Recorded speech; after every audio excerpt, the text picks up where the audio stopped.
Hello and welcome. I'm Keegan Hirst and this is the Hirst Locker, the podcast for men who want to build an incredible body, a rock-solid mindset and unstoppable confidence. It's for men who want to live life on their terms and live it to their full potential. I've helped hundreds of men transform their lives, giving them the knowledge, the tools and the self-belief to help them smash through the glass ceiling that stopped them from achieving their dreams. And I want to do the same for you. Now we're going to focus on physical, mental and emotional health, things that affect us as gay men so that we can live life on our terms, build the body that we want and feel confident living that life. I'm going to help you cut through the noise and confusion to give you the confidence and clarity to take action and build the best version of yourself, to give you complete control of your body, your mindset, your habits and ultimately your life. So let's get to it. Hello and welcome to the Hirst Locker. So this week I was looking at what people are searching for on the internet because I like to keep my ear to the ground and, well, you know, I'm a nosy bitch. And do you know what 4 of the top 5 searches were? Okay, number 1, what are some quick ways to lose fat? Number 2, how to lose belly fat in 3 days. Number 3, how much fat can you lose in a month? Number 4, what are the best exercises to lose fat? Now, those searches tell us 2 things. Number 1 is that people want to lose their lockdown love handles. And number 2 is that they want to do it yesterday. Now, here's the thing with fat loss. You can do it extremely fast and you can do it extremely slow and you can do it anywhere in between. Now, the thing that I say to my clients and the people that I work with is that it's like pulling an elastic band. And if you do it too fast and the tension, the desire to pig out will get very big very quickly. And then ping, it snaps back, you pig out, you make 0 progress, you feel guilty. And to put it bluntly, you feel shit, right? But if you do it too slowly and you don't see progress, you get disheartened, you get pissed off, you get frustrated and you stop. So how do you find the sweet spot? How do you get it right? Well, here's the secret, kids. Like finding an actual sweet spot on a person, it is different for different people. And people try different things at different times. And sometimes they get lucky and they get results and sometimes they hit a dead end. And it really is, when you're trying to figure it out on your own, it really is a game of trial and error. Because Here's the thing. Everybody's biology is the same. We're all human beings. Yes, there are degrees of variances with genes and metabolic speeds and things like that. But by and large, our biology from one human being to the next is the same. However, our lived experience is different. How we see the world, how we see ourselves, our relationship with food, our relationship with exercise, they're all different. Because none of us have lived the same life. And that's what a coach's job is. That's what my job is to find a way that fits with your values and how you operate. I'm going slightly off piste here, but what I want to do in this podcast is I want to clear up some persisting myths and answer some questions I get asked all the time. And the thing is with these questions, I don't tire of answering these questions because it means that the more I answer them, the more people are not in the dark. And just before I start, I want you to know that I once had absolutely no fucking clue how to lose weight. That's the whole reason that I got into coaching, because I know what it's like to just feel completely lost and overwhelmed. And I don't want you to feel the same. That's why I do what I do. That's why, I live and breathe this stuff. And when it comes to knowing about fat loss, when it comes to building muscle, whether it comes to your health or even your anatomy, you don't need to have a degree, all right? You don't need to have a master's in this. And let me clue you in here and lift the curtain a little bit. When you qualify to be a PT, when you get your little PT certificate after you come out of PT school, they don't actually teach you fuck all in the grand scheme of things, and yet you still know more than the general public. So you really don't need to know a lot just some basic principles for you to understand and be able to tell, I don't know, fucking Jimmy, who's stood at work telling you how fantastic keto is and why it's so amazing. You can actually tell him to shut the fuck up because he doesn't know what he's talking about, and you will do. So let's cover the basics, like the absolute basics.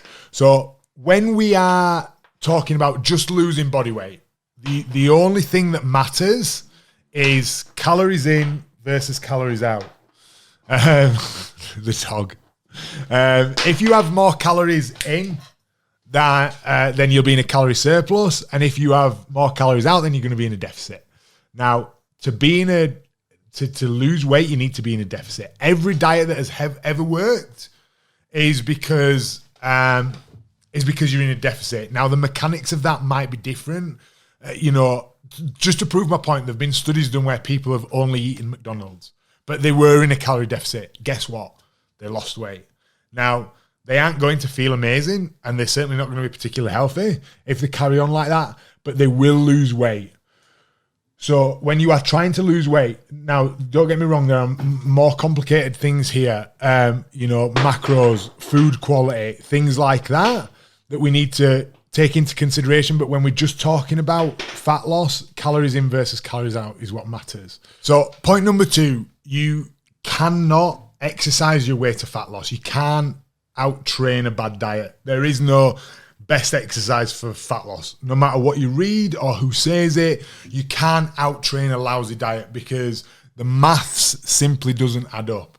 And I'm going to explain something called TDE, right, which is your total daily energy expenditure.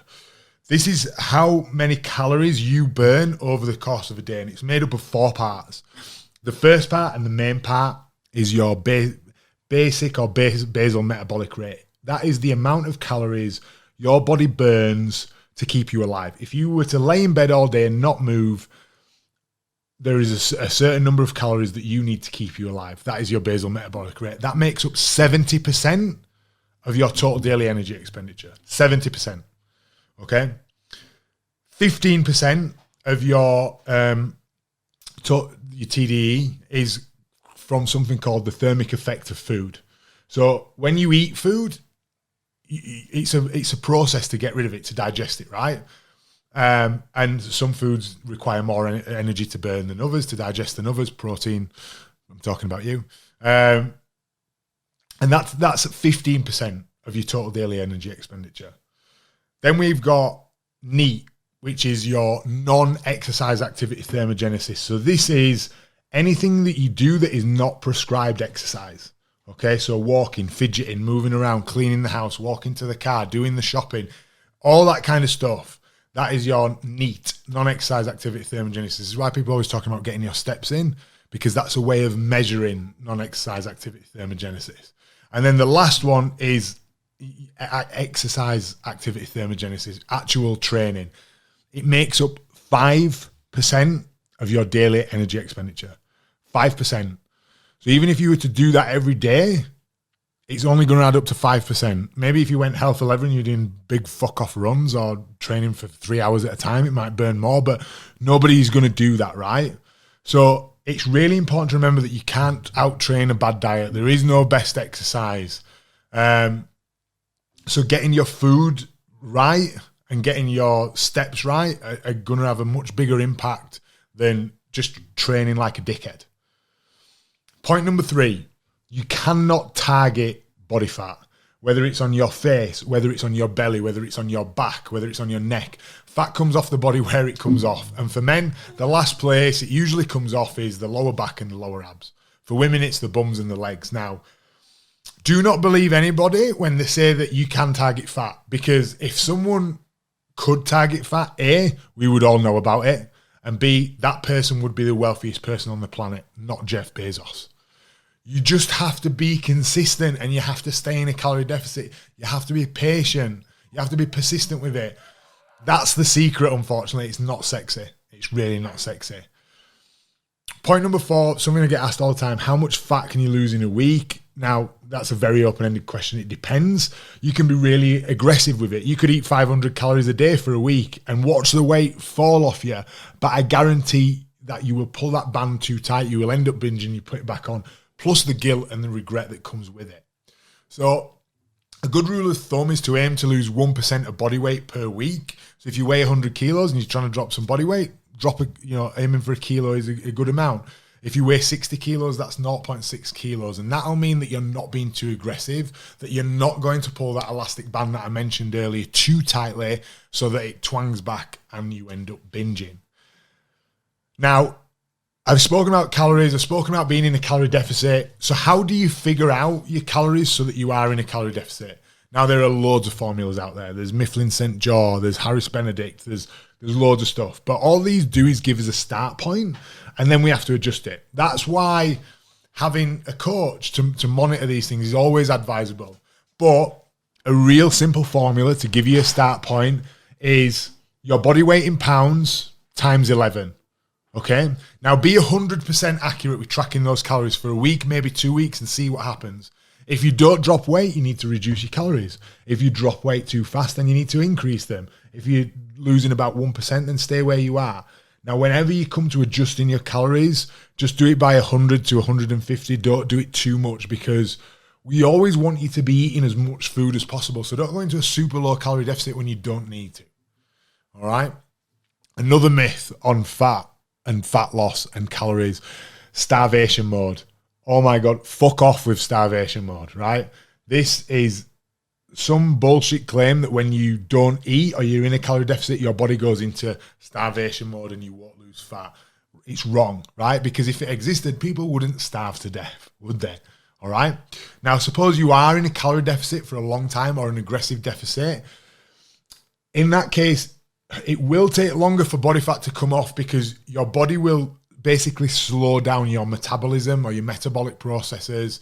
It's adaptation, all right? And all it means is that you have a responsive metabolism. It's not a bad thing. When it slows down, it simply means that you need to lower your calories more. Now, they actually tested this out in something called the Minnesota Starvation Experiment, and they found that the absolute maximum that anybody's metabolism slowed down was 15%. 15%, that's it. So that just means that people who did do that need to reduce the calories more to get back into a deficit. And the last point, lucky number 7, last one that I want to mention is abs. Let's talk about abs. Let me be really clear on this. If you want to see your abs, there is no amount of sit-ups, crunches, dragon flags, L-sits, planks, whatever that will allow you to see your abs if you are carrying too much body fat. Here's the deal. Everybody has abs. You might never have seen them, but they are there. Now, I rarely put abs into my programming for my clients because you simply don't need it. You when you go into the gym, you should be engaging your core. That's how you train your abs. You should be. And you will see your abs when you are lean enough. It is that simple. So stop wasting your time doing crunches over and over again, doing hundreds of them. You are just going to fuck up your lower back. So there you go, guys. Hopefully that has cleared up some questions, some mysteries, some myths around fat loss, and you will be able to set people straight when they start talking waffle about losing fat. Now, as I said earlier, don't get me wrong. There are lots of things that I have not covered here. Food quality is massively vital for health, for energy, and for body composition. Body composition is a way of saying building a better physique. But those principles that I've just gone through are for fat loss, right? So don't worry about building muscle when you've got 3 stone to lose. That's not your priority right now. Don't get ahead of yourself, okay? So hopefully you found that useful. If you did, please comment, rate it, share it, review it, spread the word, and thank you for listening to the Hirst Locker, and I will see you next week.